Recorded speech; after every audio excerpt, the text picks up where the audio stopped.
سرن حمد و ثنا اور پیارے نبی علیہ الصلاۃ والسلام پر درود پاک کے ان پاکیزہ کلمات کی تلاوت کے بعد جیسا کہ آپ نے پوسٹروں کے ذریعے سے آج کا عنوان ملاحظہ فرما لیا ہوگا، برادر مکرم جناب بھائی شکیل احمد صاحب کی دیرینہ خواہش اور ان کی یہ آرزو تھی کہ اس مسئلے پر، اس موضوع پر کچھ بات ہو جائے، اس لیے کہ یہ مسئلہ، یہ موضوع عارضی، موقتی اور ٹیمپروری نہیں ہے۔ اس کا تعلق ہماری عبادات سے لے کر،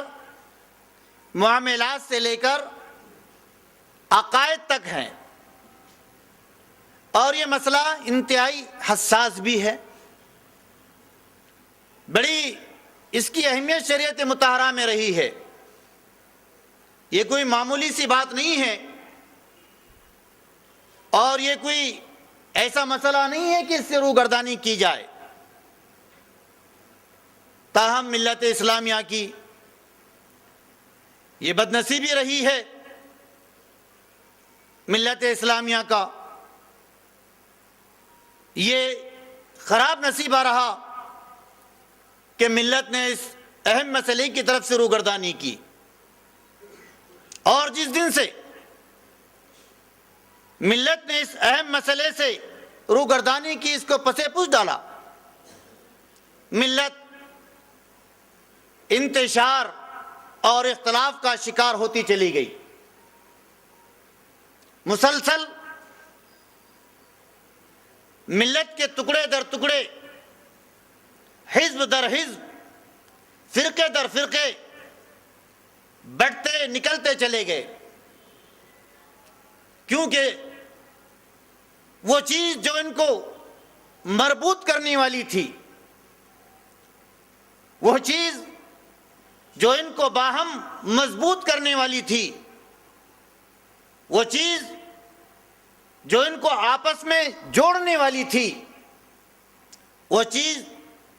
جو ان کی شیرازہ بندی کرنے والی تھی، ان کے ہاتھوں سے جاتی رہی، ان کی عقائد سے جاتی رہی، ان کے افکار و اعمال سے جاتی رہی۔ نتیجے میں ملت پارا پارا ہو گئی، ٹکڑے ٹکڑے ہو گئی، مختلف جمعیتوں کی شکل میں، مختلف تنظیموں کی شکل میں، مختلف کانفرنسوں کی شکل میں،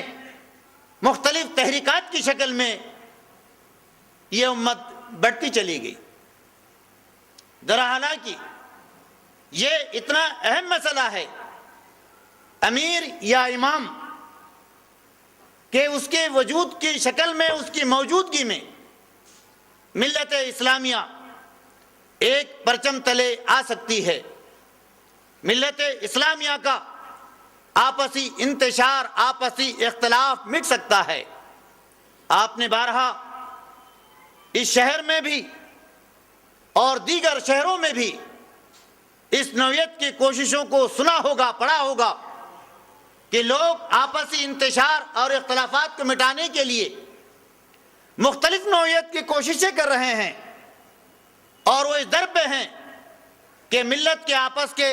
اختلافات ختم ہو جائے۔ یقیناً یہ کوششیں، یقیناً یہ جدوجہد قابل تحسین ہیں اور ایسا ہونا چاہیے، لیکن میں کہتا ہوں اس مسئلے کو کہ جس کو ہم پسے پوچھ ڈال چکے ہیں، اس معاملے کو جس کو ہم بھلا چکے ہیں، اگر ہم آج یاد کر لیں اور اگر ہم اس کی حقیقت کو آج جان لیں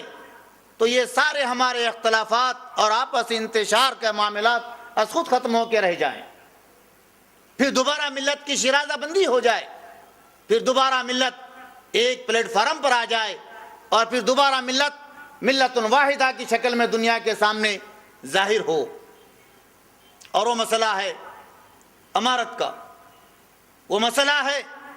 امامت کا، وہ مسئلہ ہے قیادت کا، وہ مسئلہ ہے سیادت کا، وہ مسئلہ ہے سرداری کا۔ اگر یہ مسئلہ حل ہو گیا تو ملت کے سارے مسائل حل ہو گئے، مگر ایسا نہیں ہو پا رہا ہے، یا یوں کہیں کہ ایسا نہیں ہونے دیا جا رہا ہے کہ اغیار بھی اس بات کو بخوبی جانتے ہیں۔ چنانچہ ایک زمانے میں جب ہم آپ، شاید ہم میں کا کوئی ایک آدھ فرد زندہ ہو یا نہ ہو، اس وقت جب ترکی خلیفہ کو بے دخل کیا جا رہا تھا، مولانا محمد علی نے خلافت تحریک اس ملک میں زندہ کی تھی، جس کا ساتھ گاندھی جی نے بھی دیا تھا۔ وہ تحریک کیا تھی؟ وہ آواز کیا تھی؟ وہ چیز کیا تھی؟ یہی وہ چیز تھی کہ پورے عالم کے مسلمان، پورے دنیا کے مسلمان ترکی خلیفہ کو اپنا امام اور اپنا امیر مانتے تھے، اور اپنے خطبات میں ان کا نام لے کر ان کے صحت کے لیے، ان کے ترقی درجات کے لیے دعائیں کیا کرتے تھے،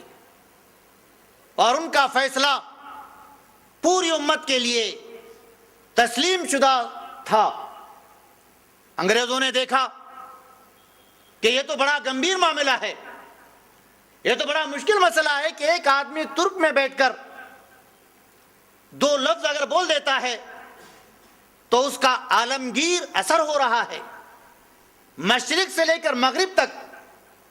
شمال سے لے کر جنوب تک جہاں کہیں مسلمان ہیں وہ حرکت میں آ رہا ہے۔ لہذا اس نے اپنی طویل سازش کے حصے کے طور پر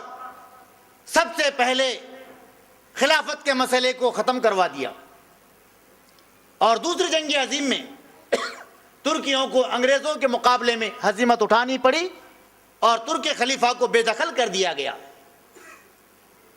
تو یہ سازش اور یہ مکر و فریب کی چالیں بہت مدت مدید سے چلی آ رہی ہے، محض اس غرض سے اور اس ڈر سے کہ کہیں مسلمان آپس میں اکٹھے اور مجتمع نہ ہو جائے اور ایک پرچم تلے نہ آ جائے۔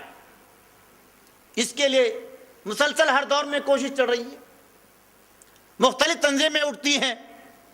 مختلف جماعتیں وجود میں آتی ہیں، مگر اکثر جو اس کی روح اور جو اس کی اصلیت ہے اس کو پسے پس ڈال کر، یا اس کو پسے پردہ رکھ کر، یا اس کو چھپا کر یہ تنظیمیں دنیا والوں کے سامنے ظاہر ہوتی ہیں، جبکہ حدیث، مصطلح الحدیث تو یہ ہے، اور مصطلح الحدیث کی صورت میں جماعت اور جماعت کا ذمہ دار، جس کو آپ امیر کہہ لیں یا جس کو آپ امام کہہ لیں، وہ اس جماعت کا امیر اور اس جماعت کا ذمہ دار ہے جو حدیث کی اصطلاح کے مطابق واقعتاً وہ جو ہے جماعت ہو، اس کا وجود ہو۔ غلط فہمی ہمارے ذہنوں میں، غلط فہمی ہمارے دل و دماغ میں سب سے بڑی یہ ہے کہ ہر وہ تنظیم، ہر وہ جمعیت، ہر وہ تحریک جو وجود میں آتی ہے اس کا ایک ذمہ دار ہوتا ہے، اور وہ ذمہ دار شخص اپنے آپ کو امیر وقت یا امام وقت تسلیم کرتے ہوئے اپنے آپ کو لوگوں پر، اپنے ماتحتین پر، اپنے ماننے والوں پر اپنے احکامات کو نافذ کرتا ہے۔ درا حالانکہ اس کا وجود جب سرے سے اس کا وجود ہی نہیں ہے، مصطلح الحدیث جو جماعت ہونی چاہیے، جب وہ جماعت ہی نہیں ہے تو اس کا امیر اور اس کا امام، اس کا وجود کہاں سے ثابت ہے؟ جب درخت ہی نہیں ہے تو اس کا پھل اور اس کا پھول یہ کیسے وجود میں آ سکتا ہے؟ اس سلسلے میں حضرت حذیفہ بن یمان رضی اللہ تعالیٰ عنہ کی ایک طویل روایت جو بخاری مسلم میں آتی ہے اور جس کو ائمہ حدیث نے نقل فرمایا ہے، وہ یہ ہے، حضرت حذیفہ بن یمان رضی اللہ تعالیٰ عنہ فرماتے ہیں کہ اور لوگ اللہ کے نبی علیہ الصلوۃ والسلام سے خیر کے بارے میں پوچھتے تھے، لیکن میں آپ سے شر اور برائی کے بارے میں سوال کرتا تھا، اس اندیشے کے پیش نظر کہ کہیں میں اس برائی میں اور اس شر میں مبتلا نہ ہو جاؤں۔ چنانچہ یہ حدیث جس کو امام بخاری نے اور امام مسلم نے اور دیگر محدثین نے اپنی اپنی کتب احادیث میں کتاب الفتن میں درج فرمایا ہے، یہ ہے، فرماتے ہیں کہ لوگ آپ سے خیر کے بارے میں پوچھا کرتے تھے لیکن میں شر کے بارے میں پوچھتا تھا، اس ڈر سے کہ کہیں میری زندگی میں شر نہ پیدا ہو جائے۔ میں نے پوچھا، اے اللہ کے رسول صلی اللہ علیہ وسلم، ہم جاہلیت کے دور میں تھے، برائی میں تھے، اور آج ہم خیر کے دور میں، بھلائی کے دور میں آ گئے ہیں، تو کیا اس کے بعد پھر دوبارہ شر کا اور برائی کا زمانہ آئے گا؟ آپ نے فرمایا کہ ہاں آئے گا۔ میں نے پوچھا کہ پھر اس شر کے بعد کیا دوبارہ خیر کا زمانہ آئے گا؟ آپ نے فرمایا کہ ہاں، لیکن اس شر میں اس خیر میں کمزوری ہوگی۔ جب وہ خیر کا دور آئے گا تو اس میں کمزوری ہوگی۔ میں نے پوچھا کہ وہ کمزوری کیا؟ فرمایا کہ کچھ لوگ ہوں گے جو میرے طریقے کے خلاف چلیں گے، کچھ لوگ ہوں گے جو میرے طریقے کے خلاف چلیں گے، ان کی بعض باتیں تم کو اچھی لگیں گی اور بعض باتوں میں وہ تم کو ناپسندیدہ ہوں گے۔ میں نے پوچھا پھر دور خیر کے بعد دوبارہ دور شر آئے گا؟ فرمایا کہ ہاں، جہنم کی طرف بلانے والے تم کو جہنم کی طرف بلاتے ہوں گے، جو ان کی دعوت کو، ان کی بات کو سنے گا وہ ان کو جہنم رسید کر دیں گے۔ تو میں نے پوچھا کہ یا رسول اللہ صلی اللہ علیہ وسلم، ان کی علامت، ان کی پہچان ہمیں بتا دیجئے کہ وہ کیسے لوگ ہوں گے۔ آپ نے فرمایا وہ ہمارے جیسے ہوں گے اور ہماری زبان بولتے ہوں گے، ہمارے جیسے ہوں گے اور ہماری زبان بولتے ہوں گے۔ میں نے پوچھا کہ اگر میں وہ زمانہ پاؤں تو کیا کروں؟ تو آپ نے فرمایا کہ مسلمانوں کی جماعت اور ان کے امام کے ساتھ تم اپنے آپ کو لازم کر لو۔ تو میں نے پوچھا اگر اس زمانے میں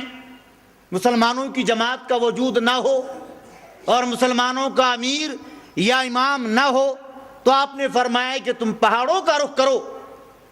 وہاں اپنی زندگی بسر کرو، اور اگر تم کو کچھ کھانے نہ ملے تو درختوں کی جڑیں چباؤ، کھاؤ پتے وہاں کے درختوں کے، یہاں تک کہ تمہاری موت ہو جائے اور تم مر جاؤ۔ تو یہ حدیث جماعتی خاکے اور جماعتی نظام کی ایک تشریح اور ایک توضیح کرنے والی روایت ہے کہ سب سے پہلے